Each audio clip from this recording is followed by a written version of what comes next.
Hi everybody, this is my website, greatlyfound.com, and it is a website for women's accessories and handbags, things like that.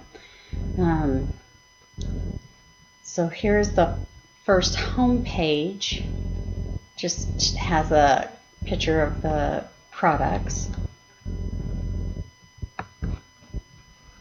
And then the first page for the Eiffel Tower wallet. As you can see, it lets you zoom in.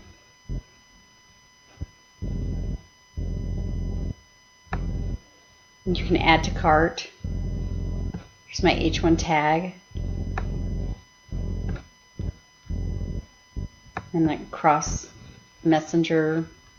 messenger purse. And again, you can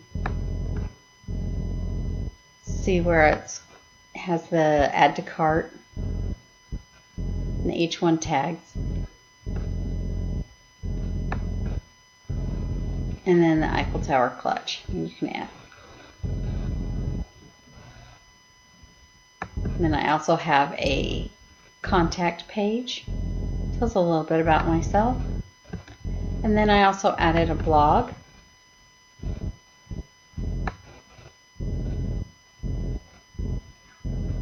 And I also added a Facebook page.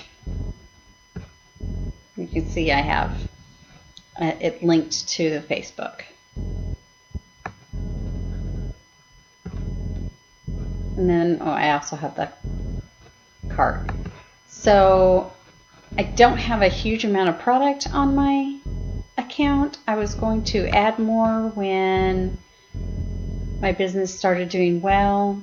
It did not do well. I think one of the biggest reasons it didn't do well is because purses and accessories and handbags and that are very easy, and there are a lot of different websites out there that sell them.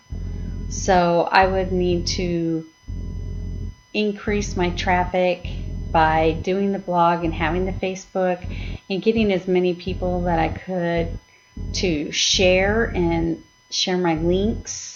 None of those happened during the class, so I'm not going to continue with the business just because I feel like there might be a better business out there that I could do without spending as much money as I did on AdWords without having any success. So now that I know how to use WooRank and things like that, I think that when I do start a business online, if I do it again, I'll be better prepared and have a better functioning website with all those links already started in. Thank you so much, and I hope you enjoy your summer.